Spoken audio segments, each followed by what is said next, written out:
Hello friends. Last video में हमने आपके साथ बेसिक जर्नल एंट्री कैसे पास करते हैं वो आपके साथ हमने शेयर किया था।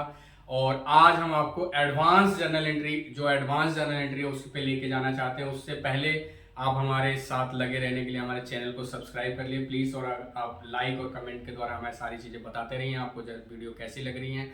आज हम आपके साथ एडवांस जर्नल एंट्री के ऊपर जाते हैं कि कुछ एडवांस जर्नल एंट्रियां कौन कौन सी हैं और कुछ एडवांस टर्म्स है जो बच्चों को थोड़ा समझने में मुश्किल होता है, उसको भी बहुत इजीली तरीके से हम आपको समझाते हैं। जैसे कि आप देख रहे हो आउटस्टैंडिंग एक्सपेंस, जैसे मैंने फर्स्ट वीडियो में आपको बताया था कि आउटस्टैंडिंग एक्सपेंसेस के बारे में हम आपको आगे धीरे धीरे चलते रहेंगे तो वीडियो में समझाएंगे। बच्चों आउटस्टैंडिंग का मतलब क्या है? आउटस्टैंडिंग का मतलब है expenses belong to current year but payment is due. Outstanding का मतलब है कि अभी पेमेंट नहीं हुई है लेकिन एक्सपेंसेस इसी करंट ईयर का है। Expenses belong to current year but not at paid, मतलब आपने कोई खर्चा कर दिया है लेकिन आपने पेमेंट नहीं करी है। जैसे कि बात करें हम सैलरी की, कि मार्च की सैलरी हमने ड्यू कर दी है लेकिन हमने मार्च में एम्प्लॉय को पे नहीं करी है, तो वो आउटस्टैंडिंग हो गई। आप मेरी फीस है, मान लो कोई बच्चे का मेरी फीस है, मार्च महीने की फीस मैंने अपनी बुक्स में खर्चा तो बुक कर दिया आपने कि भाई मार्च महीने की सर को फीस देनी है लेकिन आपने अभी तक पेमेंट नहीं दी, तो आपके लिए वो क्या हो गया? Outstanding expenses. आउटस्टैंडिंग एक्सपेंसेस का मतलब खर्चा हो गया है, खर्चा हो गया है लेकिन उसकी पेमेंट नहीं हुई है। आपको हमेशा ध्यान रखना, आउटस्टैंडिंग का मतलब खर्चा हो गया है, एक्सपेंसेस ड्यू हो गई है लेकिन आपने अभी उसको पे नहीं किया। और वो एक्सपेंसेस कौन से ईयर का है बच्चों? वो एक्सपेंसेस करंट ईयर का है। Expenses for the current year due but not at paid, आपने उसको पे नहीं किया है। तो बच्चों इस तरीके से आप समझ सकते हो आउटस्टैंडिंग का मतलब क्या हो? आपने खर्चा पे नहीं किया है, इसका मतलब आउटस्टैंडिंग क्या होगी आपके लिए? लायबिलिटी होगी। आउटस्टैंडिंग आपके लिए क्या होगी? लायबिलिटी होगी, क्योंकि आपने खर्चा तो कर लिया लेकिन आपने उसकी पेमेंट नहीं करी है। तो सपोज करो सैलरी आउटस्टैंडिंग है, आपकी बुक्स में सैलरी आउटस्टैंडिंग है, तो आप एंट्री क्या डालोगे? Salary account debit, salary account debit to outstanding salary. Suppose करो 10,000 थी, तो आपने एंट्री क्या बनाई? Salary account debit to outstanding salary. Why salary is debit and why outstanding salary is credit. आप देख रहे हो, मैंने आपको पहले ही बता दिया कि आउटस्टैंडिंग का मतलब क्या है? ये आपके लिए लायबिलिटी होगी, बिलोंग्स टू लायबिलिटी। और लायबिलिटी जब आपको पता है लायबिलिटी बढ़ेगी तो क्रेडिट करना है, और लायबिलिटी क्रिएट हो गई आपने, तो आउटस्टैंडिंग सैलरी को आपने क्रेडिट कर दिया। सैलरी खर्चा है, खर्चा डेबिट होता है, इसलिए आपने खर्चे को डेबिट कर लिया। तो बच्चों ये ध्यान रखना, आउटस्टैंडिंग का मतलब क्या है? जो आपने खर्चा कर दिया है, खर्चा हो गया है लेकिन आपने अभी तक उसको पे नहीं किया है। आपने मार्च की सैलरी हो ड्यू तो हो गई है बुक्स में लेकिन पे नहीं हुई है। मार्च की फीस ड्यू तो हो गई है लेकिन आपने पे नहीं है कि मार्च का रेंट आपने ड्यू तो कर लिया बुक्स में लेकिन आपने अभी पे नहीं किया है। तो कोई भी ऐसा खर्चा जो आपका ड्यू हो गया है, ड्यू का मतलब जो हो चुका है खर्चा लेकिन हमने अभी उसको पेमेंट नहीं करी है, इसलिए हम उसको बोलते हैं आउटस्टैंडिंग सैलरी। और आउटस्टैंडिंग सैलरी का नेचर क्या हो गया बच्चों? आउटस्टैंडिंग का मतलब इट्स बिलोंग टू लायबिलिटी और it's a part of balance sheet. और जब लायबिलिटी है, लायबिलिटी की बात करेंगे तो लायबिलिटी क्रेडिट होती है और लायबिलिटी हमेशा क्रेडिट होती है, तो आउटस्टैंडिंग सैलरी भी डेबिट क्रेडिट हो गई और आपका सैलरी डेबिट हो गई। इसी तरीके से अगर आउटस्टैंडिंग रेंट होता है तो आपने कुछ नहीं करना, rent account debit to outstanding rent. अगर कोई भी एक्सपेंसेस आउटस्टैंडिंग होगी तो आपने वो एक्सपेंस डेबिट करना और आउटस्टैंडिंग उसका क्रेडिट करना, क्योंकि आउटस्टैंडिंग का मतलब आप अच्छे से समझ चुके हो कि खर्चा हो गया है लेकिन अभी तक आपने उसको पे नहीं किया है। इसी तरीके से अब नेक्स्ट पे चलते हैं बच्चों। प्रीपेड का मतलब क्या होता है बच्चों? प्रीपेड आप नाम से भी देख रहे हो, प्रीपेड का मतलब क्या? पेमेंट मेड, मतलब अभी आप यहां पे देखो पेमेंट मेड, आपने यहां पे पेमेंट कर दी है लेकिन but benefits relates to next year. आपने पेमेंट तो कर दी है लेकिन उसका बेनिफिट आप नेक्स्ट ईयर में लोगे या फ्यूचर में लोगे। ऐसा कौन सा है सर कि हम पहले पेमेंट कर देंगे उसके बाद हम उसका बेनिफिट नेक्स्ट में लेंगे? जैसे इंश्योरेंस की बात करें, आपने इंश्योरेंस की पेमेंट कर दी। बच्चों आपको पता है इंश्योरेंस 1 साल के लिए होता है। आपने सपोज करो दिसंबर में इंश्योरेंस पे कर दिया, तो दिसंबर में इंश्योरेंस पे कर दिया तो 1 दिसंबर को पे किया, तो अगले 1 दिसंबर 2025 को पे किया तो 1 दिसंबर 2026 तक के लिए हो गया। लेकिन आपको पता है कि आपकी बुक्स कब क्लोज होती है?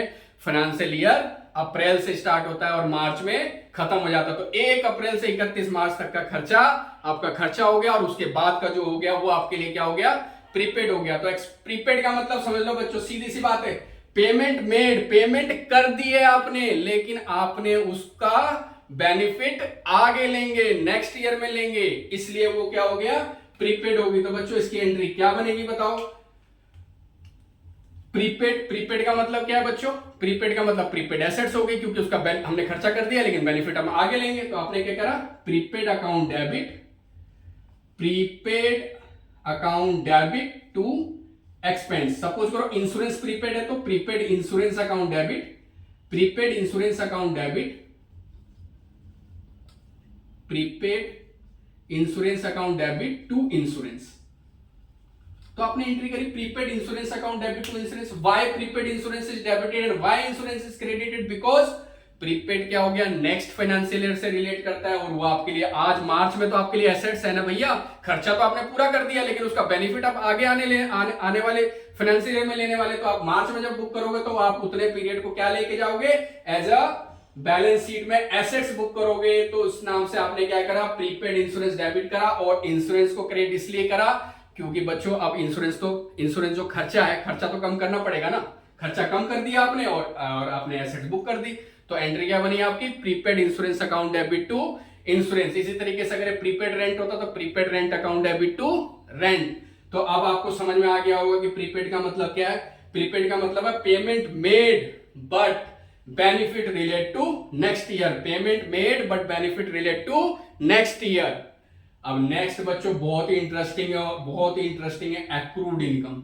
अब हम एक्रूड इनकम के बारे में समझते हैं। एक्रूड का मतलब क्या है? एक्रूड का मतलब क्या है? Income belongs to current year but not at receive. आपने कमा लिया है लेकिन मिला नहीं है। आपने एक्रूड का मतलब हमने कमा लिया है लेकिन मिला नहीं है। We earn but not receive, we earn but not receive. हमने कमा लिया है लेकिन हमें अभी तक मिला नहीं है। ऐसा कौन सा होता है सर कि हमने कमा लिया लेकिन मिला नहीं है? जैसे बच्चों अगर आपने कोई एफडी कराई है, मार्च एफडी जब आपने कोई फिक्स डिपॉजिट कराया उस पर इंटरेस्ट मिलता है, तो मार्च तक का इंटरेस्ट चाहे आपको एफडी मैच्योर हो तब मिले, लेकिन मार्च तक का आपने इंटरेस्ट तो कमा लिया है ना। तो इंटरेस्ट कमा लिया तो आपकी इनकम हो गई। तो income belongs to current year, income आपकी करंट ईयर से बिलोंग करती है लेकिन अभी तक आपने उसको रिसीव नहीं करी है, इसलिए उसको क्या बोलते हैं?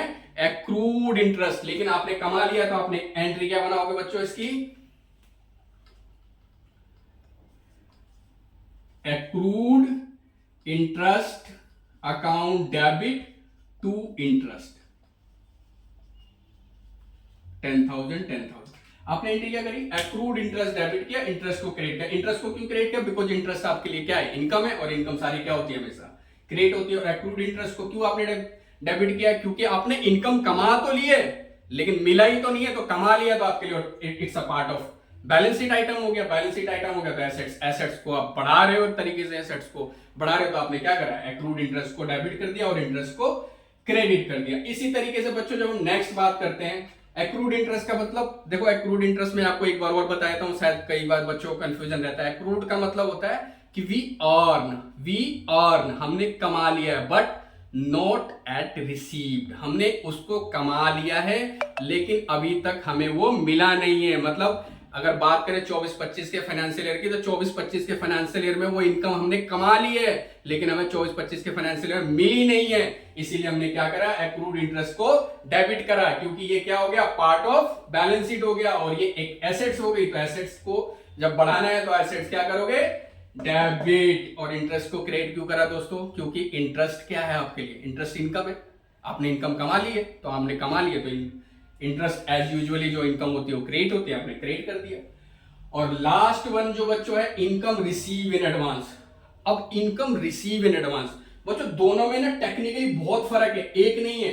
अब यहां पे क्या बता रहा हूं? इंटरेस्ट रिसीव इन एडवांस या income receive in advance. Income receive in advance का मतलब हो गया कि कोई ऐसी इनकम जो आगे की इनकम आपने आज ही मिल गई आपको, आपने इनकम रिसीव इन एडवांस। कोई इनकम जो है नेक्स्ट फाइनेंशियल ईयर की है लेकिन आपने आज ही आपको मिल गई, एडवांस में आपको मिल गई। तो बच्चों जब आपको कोई भी चीज आपने काम किया ही नहीं और आपको पैसा दे दिया किसी ने, आपने काम ही नहीं किया और आपको पैसा दे दिया, तो वो क्या है आपके लिए? आपके लिए लायबिलिटी बन जाएगी, क्योंकि आपने अभी तक काम ही नहीं किया। सपोज करो मैंने अभी जो दिसंबर में पढ़ा रहा हूं, मैं दिसंबर की सैलरी मेरे को मिली ही नहीं, दिसंबर की फीस मेरे को मिली ही नहीं, तो दिसंबर की फीस अगर मेरे को नहीं मिली तो वो तो आउटस्टैंडिंग हो गई। लेकिन सपोज करो मुझे जनवरी की फीस भी दिसंबर में ही किसी बच्चे ने दे दी, तो वो मेरे लिए क्या हो गया? इनकम रिसीव इन एडवांस हो गया।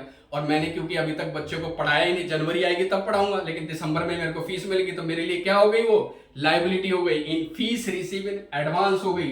तो उसमें बच्चों क्या एंट्री डालोगे, क्योंकि ये आपके लिए लाइबिलिटी है, तो क्या करिए हमने, इनकम रिसीव इन एडवांस जो होगा वो क्रेडिट होगा, और जिस इनकम के रिलेटेड होगा वो इनकम डेबिट होगी। मतलब क्या हो गया, सपोज करो अगर मैं ट्यूशन फीस की बात करूं, tuition fees receive in advance हो गया, तो मैं क्या करूंगा, tuition fees debit, tuition fees को मैं कम कर दूंगा और उतने की मैं लायबिलिटी क्रिएट कर दूंगा, नीचे डाल दूंगा फीस रिसीव इन एडवांस।